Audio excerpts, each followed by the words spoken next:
What's going on, guys? Brandon Charleston here with another quick tutorial. It seems like the month of March has been madness about the MCP. It's called Model Context Protocol, but I'm thinking Model March Claude Phenomenon is what it should be called. Just as of the last week, finally MCP is catching some good traction. It was dropped, I think in November last year in 2024, sometime around Thanksgiving. And as I said in my last video, I don't think it's gotten the attention that it deserves. I remember taking a quick peek at it, and frankly, I was thinking like, I don't know if this is going to actually catch some traction or be a thing, but it was definitely interesting. Obviously, there was a lot of technicalities from an engineering perspective in terms of implementation, and finally, I think things are just really just going viral when it comes to that. And so I'm going to show you a very basic 101. I did post a previous video 101, but I feel like there's a little bit more 101 that we need to talk about just to kind of wrap your brain around how MCP actually works, and then even bring it into very, very practical everyday scenarios that we could see the evolution of how AI, large language models, AI agents with tools and things like that, of how we can even grasp of what this actually means. And so let's go ahead and dive in. So I have a free form that I just snagged, images off the internet. So if there's watermarks, it's definitely no claiming of anything like that. It's just for obviously educational purposes only, right? So think about, I think we're at the point now where I think a lot of people know what a large language model is. You have your ChatGPT, your Claude, things like that. I'm talking about the actual packaged large language models that are tokenized and living on servers, where it's basically trained, right? And so what it does is it tokenizes natural language, like English or whatever language you process in. You're giving it an input and then you're getting an output back, right? So what you're doing is you're exchanging information, and it's essentially a brain, which is why I have a brain depicted here. It literally has no context of the real world or what's happening right now. It is trained based on everything that has been trained on up to a certain cutoff date. And, it just basically understands the world as it is, or what's on the internet, I should say, with no context towards the outside world. And so practical use, as I'm sure you can imagine, is getting inspiration or ideas of asking it a question, or like summarize a PDF, or write an email to this, but you would actually have to send the email yourself, whereas you would copy and paste things like that, right? Another context too is, let's say you're on the phone with somebody or you're calling an expert. Literally, it's just information that's just being exchanged, nothing more, nothing less. There's nothing that's actually done or executed. It's just pure information or words, right? And then we obviously saw an evolution where we're going multimodal. So you have text to text, you have text to speech, you have speech to text, you have image or vision, where it can see like a picture. And so there's these different multimodals where you can do like a screenshot, it'll read what's on the screenshot. And so being able to cross modal these types of things really makes it obviously very easy for us to use these LLMs, whatever we want, whether it's speaking to it, typing to it, or taking a picture and saying, what is this, right? And so that is very quickly, as of last year, 2024, I feel like things have exponentially scaled, obviously, when it comes to just LLMs as they are. And so obviously there's a lot of them out there. There's your big dogs, Claude, OpenAI, Gemini, all these things, right? DeepSeek. Everybody is exponentially training a big brain, right? And so we don't need to get into the levels of LLMs, because those are obviously going pretty crazy as well when it comes to reasoning models, quick models, smaller, medium, large, those types of things as far as boxed, packaged LLMs. Then there's closed source, open source, which I'll post more content about too, but we won't touch on that. Let's stick to MCP and why you should know about MCP. So this is the LLM. So think of it like, if to put in everyday use, is if you were to go to the smartest person in the whole world that knows everything about anything, but has zero context about what you're about to ask it, But this person is in a very closed, call it like jail. There's no windows, there's no light, he has no tools. All he has is what's in his brain, and you're going to ask him a question, and that's it. So he's in a very contained, very sad, boring, locked room with no windows, nothing other than in his knowledge or in his brain, his or her brain. That is it, right? And then we're going to move on to LLM plus web search. So as you can imagine, we saw like ChatGPT, we saw different platforms being able to have a simple web search, right? This is no different than we call it a SERP, which is search engine results page. It's just like Googling something, right? So if you think about it, it's kind of like you have in your phone or a laptop, which is why it's depicted here. Is you're using the internet as a tool, right? You're searching the internet. And so the LLM with web search is the ability to use one tool, which is you using your phone, be like, oh, if I don't know something off the top of my head, I'm just going to Google it, right? That is the way we've always said it. It's your ability to resource or extract and understand what's happening on the internet in order to better understand something, right? And so that is what the LLM plus web search essentially is. So yeah, pretty simple there. And then we have AI agents plus tools, which is, I swear, like the last 6 months, there's a big stigma about AI agents are taking over your job, this and that. And, that's a whole other topic because obviously there's a lot of areas that could be more efficient and things like that. But then we got to the point where we have AI agents plus tools. So this is not so much an AI agent. It's more of an LLM plus a tool function or a function call. But an actual agent, it's pretty, I feel like there's a gray zone when it comes to the actual definition. But the way I like to think of it is very aligned with like Claude or Anthropic and even Zuckerberg and, all the leaders in the space, the makers really. Its ability to make decisions and act upon it. So, that's kind of what an actual agent is, right? Think about your real estate agent, any sort of agent you have. So if you have a real estate agent, usually a real estate agent is there to help you because they know the market and they can figure it out as far as finding you a home or finding a buyer for your home, right? So they have tools, i.e. their network, they have resources, they're knowledgeable about a particular topic, and they're able to articulate and use these tools in order to give you the result you want. So they actually have actionable things that they can do. And so that is very effective. So even at this point right now, there are definitely AI agents being built out that are really good real world scenarios, even business use cases where they get a bit complex. But the thing is when you give it too many tools, it could be confusing.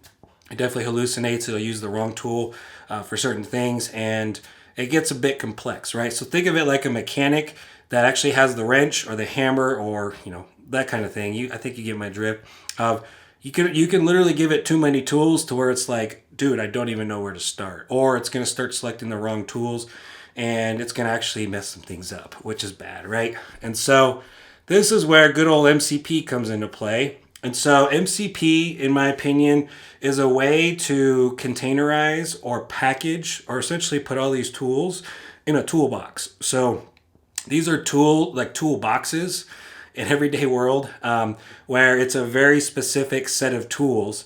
And so let's say you're a hobbyist and you have these little fine screwdrivers, you're taking apart these little, like a little RC car or something like that. Or let's say you're working on your car and it is for this purpose only. Like it's a very specialized set of tools, right? And so that's pretty much what an MCP server is. It's kind of like a USB port. If you think about like the old days, like the old iPod, everybody has their own like proprietary connector. Whereas when you had USB that comes out, like USB-C, now you can connect a display to it. You can charge your phone with it. You can charge your watch with it. Hell, I even charge like my wallet with it. You can connect memory cards and USB sticks to it. You can pretty much connect almost everything to a USB drive. That's hardware, right? So to interface or have a peripheral. Think of MCP servers kind of like a USB port for your AI model and to be able to communicate with it, right? And so that is where we get to AI agents. And so with AI agents with MCP servers, now you got the whole shop, right? So we have like a shop where call it like Notion or something like that. Call it Slack. Call it any software you could possibly think of that essentially has an API that you're able to basically take all the endpoints, or if your software has an API, all of their API endpoints are basically tools. And so what we can do is we can containerize these things and be able to package them essentially in a grouped area where it can call these tools on demand. It could figure it out. It can interact with it. It knows what the response is and how to actually implement the change and know what tool to call because it's available. It's going to basically open up the toolbox. You'll be like, okay, I have a set of wrenches. I have a hammer. I need to do this task. I'm going to grab this tool and do this thing, right? So that's kind of like an MCP server in the real world situation. So before we dive into Claude, I just want to kind of recap on what we're actually looking at here, which is the Model Context Protocol official website. So definitely encourage you to check it out. There's quite a bit of SDKs that you'll see, between Python, TypeScript. Those are some of the more common ones that I see, at least that you'll notice on GitHub, because it is open source. And so basically, this like what I was talking about, you have your client, which is kind of like Claude, IDEs like Cursor, Windsurf, things like that. And then we'll get into n8n and how it actually works with interfacing with your app or however you want to do it. Entirely a lot more customizable when it comes to that kind of stuff. The MCP server, the protocol is really the connection between kind of like HTTP. When you're going to a site, that's a hypertext protocol, right? Where you can actually access and talk to servers that upload websites in hypertext, right? HTML, things like that. And then you can actually connect with your hard drive. There's a number of different things. So it's basically wiring up an internet between LLMs and data. So think of it more like an API 2.0, where APIs, where a lot of different SaaS platforms will have custom, products and features, and then they come up with an API or a public API, and that allows them, similar to like REST API, it's a very standardized way for you to plug in different endpoints, aka tools, where you can do specific actions and send and receive data on the back end, which is where a lot of automation plays into factors, right? Like with Clay, n8n, and Zapier, and such like that. So this is good reading material, and so definitely encourage you to check it out. And then also, this is the Model Context Protocol servers, so it's right here on GitHub. And so looking over just a kind of a snapshot of just what I talked about, these are reference servers that demonstrate just some of the features that you can do. And so obviously there's the popular ones like your file system, GitHub, Brave Search, which I talked about, Puppeteer, which is like a headless browser. It's basically a Chrome where you can essentially automate a lot of tasks for web scraping and browser automation and all things like that. Of course, it says it right there, so I promise I'm looking at a camera. And then Slack, and then you have third-party servers, which this list is growing exponentially. I'm telling you, you're going to see an MCP server for nearly everything if you haven't already. In fact, I saw on X Blender to do like 3D models. There's a Blender 3D MCP server to where you can create 3D models just by prompting. I mean, it is wild. So, and then there's Firecrawl, which is a really powerful web scraper that we use all the time. And then you have also things like Notion, which I'll show you here in a second. Perplexity. I can't talk today, apparently. This list continues to grows bigger and bigger. And then there's a number of different MCP hosting platforms, and with that, like with any new technology or any powerful thing that you could implement, right? These kinds of things are exciting. They're moving very quickly. And when you can connect a lot of different things, that also creates vulnerabilities, right? So I would just also say, try to really vet and know and trust your source. So that way, when you do get a connection and you're doing a lot of different things such as API tokens or, being able to connect with different servers, just kind of know what service you're calling on and know the tools and know the actions that you're actually interacting with. No different than large language models. You're sending data through servers, kind of like the DeepSeek thing. Know where it's hosted, right? Same with these servers too. It's no different than kind of the black internet or the dark web of going to a site and just making sure that you're interacting with a safe and trusted source, right? And so that's just the thing there. I just wanted to make a plug there. So, and then going into Notion, this is just a very practical use case. A lot of us use Notion nowadays, right? And so this is the Notion MCP server. So I just did it this morning, and pretty simple, to plug in. Just look at the README file, installation here. You can bring this into your terminal. So if you just bring up your terminal right on your computer, you can just do this, and then it's going to create a folder. I will say, install your MCP tools if you're going to do it on your hard drive in a more organized fashion. So try to have like a master MCP folder, not just doing the current directory or whatever. Try to have a little bit of an organized approach so you know where to look in case you wanted to remove it or things like that. And so this is essentially going to clone the repo, and then you're going to do node package manager, npm, of installing it. And then this is going to create an environment file. And so you'll want to go into your Notion, and then you're just going to go to integrations, and it kind of shows you there, and just prompt it into ChatGPT or Claude, be like, hey, I need to do an integration, right? And so you'll see it right here where you just go into integrations, you create an integration. I just called it Claude MCP, and you can give it read and write permissions, and that's it. And so from there, you will have yourself, basically the Claude MCP server. So then you update your config file with the, let's see, right here. So you can just basically punch this into Claude again, or even ChatGPT, or I did it in Cursor, but basically open up the Claude desktop config file, and then you'll be able to just add this portion here where it's an MCP server, so that way it'll call onto it, and you'll be able to see that. So you can see right here, I have currently 67 MCP tools available. That number was definitely a lot bigger, but so many tools, you want to have the ones that you're going to use, right? It can get very noisy. And so I'll just show a few things that I'm working with here. So we have add comment. So obviously this is the Notion, so that's a tool. And then I have Brave local search, which it can search the internet. This will do Brave web search, which searches the internet. This is more of a local, kind of like for businesses and things like that. Notion, create a database, create directory. This is a file system. Create page. I can delete a block, directory tree, edit files as file system. So these are all the tools, and then you'll see from the server. So for example, I can do fire crawl, scraping, crawl a website, deep research. I can do an extract. You can map a web page. These are all the different tools basically from the installer. And then I'm designing right now. We're at the very tail end of things, but I'm about to release. In fact, I did push kind of somewhat of a V1. There's just a couple other endpoints like create campaign where really just nested areas of the API endpoint that I'm trying to tweak and make sure it's nice and solid for release. But I definitely have pushed that repo. So if you want to contribute and do any sort of pull requests, let me know. I just want to make this as robust as possible.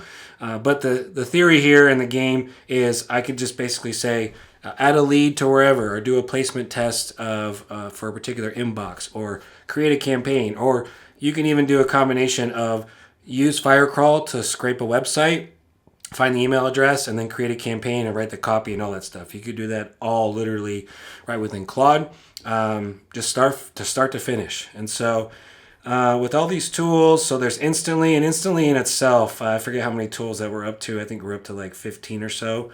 But any endpoint is basically a tool, pretty much. And then we have file systems. So I have this accessible to certain directories like downloads, documents. You definitely don't want to do it to your master root because you don't want to give it all the power, right? But if I said to move from one directory to another, or look at this file in my downloads folder, it has access to those kinds of things.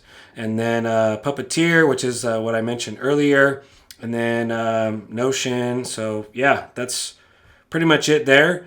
And so if I were just to say, look in Notion for the Claude MCP test, and then scrape, let's see here, model context protocol website, and input this into the Notion page under Claude MCP in and organized fashion, everything I need to, and then we'll see what it does. So this is just a real-time example here of being able to, so look, it's going to search for pages in Notion. Cool. It's going to search for Claude MCP test, and then it's going to read the page, All right, so it's going to read it, and it's still going. Let me check the remaining pages. All right, this is kind of what I'm talking about here. Another tool while this is going, see how it's kind of running its results here, and it worked just fine earlier. So hopefully this is gonna, okay, so now it's gonna run with Firecrawl. And another thing too is you wanna make sure that your connections, there we go, okay. So we're actually gonna we're gonna stop this because that was one thing I forgot to mention. You definitely wanna do the connections and then connect your Claude MCP. So we're actually going to redo this and we're gonna start a new page and we're going to, okay, and then we're going to retry. So this way the results are actually going to come up pretty quickly here. So search pages, cool.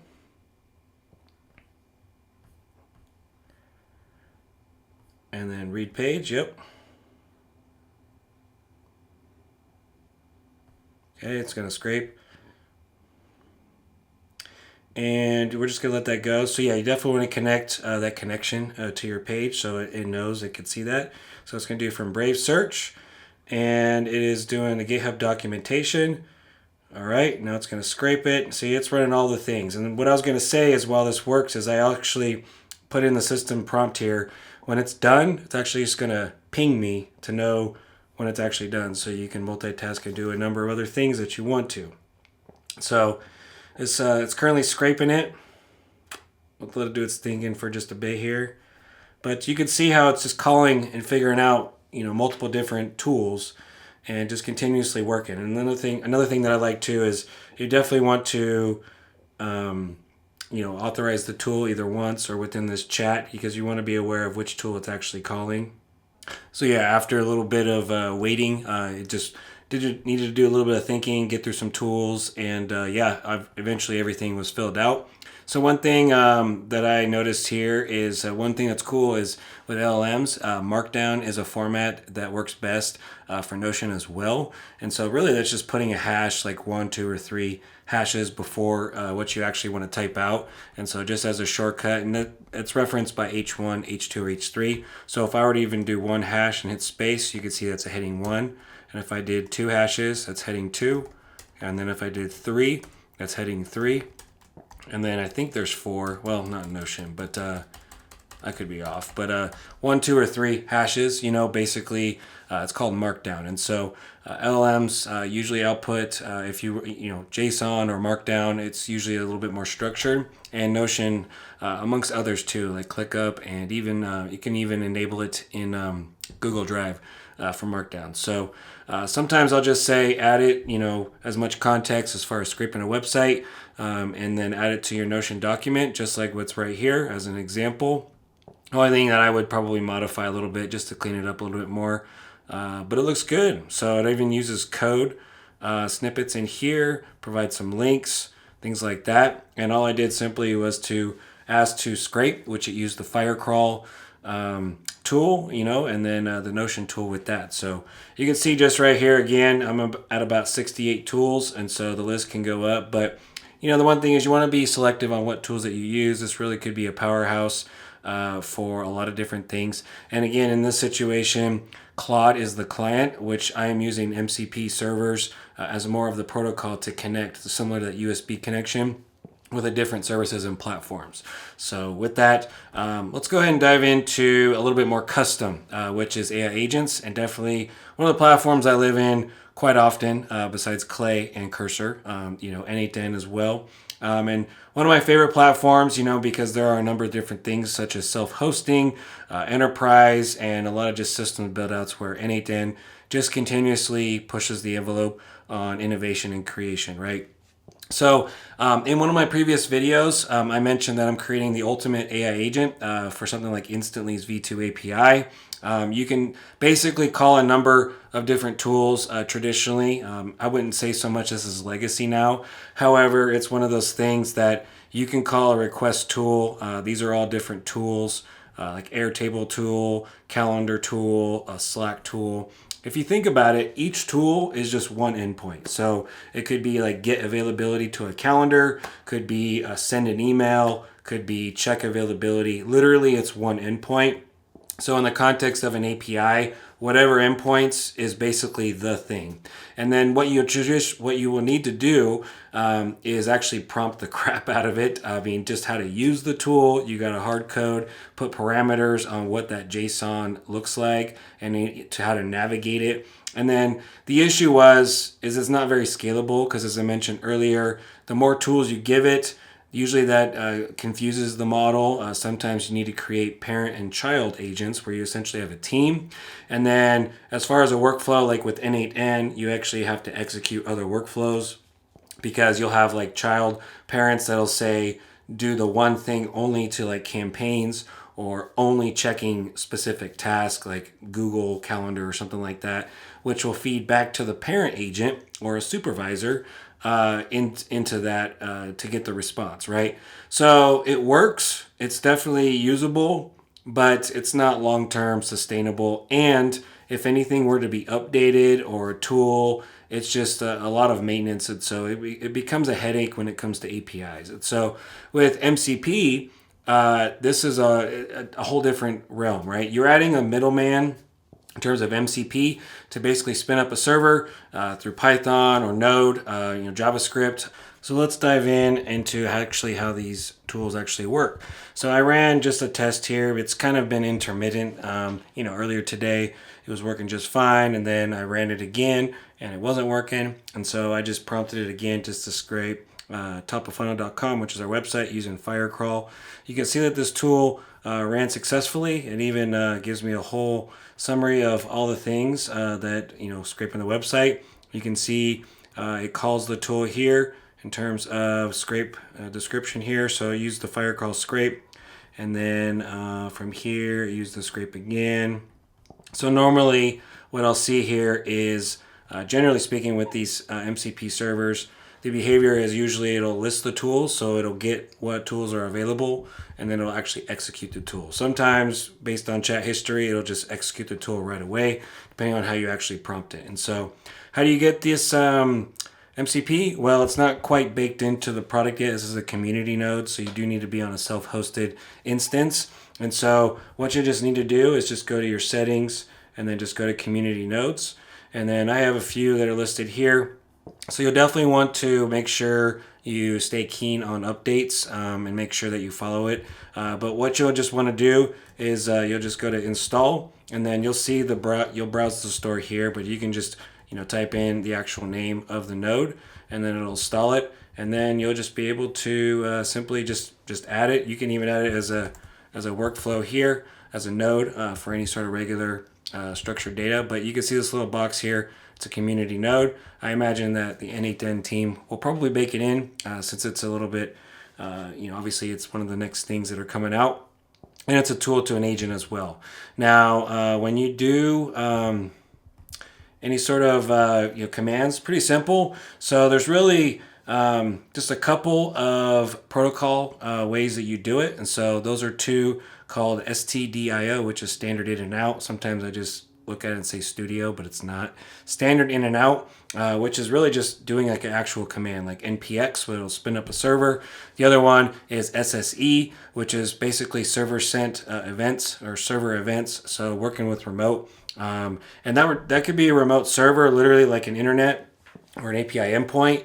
Or it could be that your server is actually talking to your file system. So for example, of Claude, you actually have an SSE, and you're setting up a server, like a local server, and then you're actually interacting with files on your hard drive to where you can do like a read file, you can write to files, that kind of thing. Again, as I mentioned earlier, make sure you're setting up the directories appropriately for what files and folders that you want it to be able to access. Definitely don't recommend doing it to the root or the uppermost tier folder, because it basically has access to your whole hard drive, and so you definitely don't want that.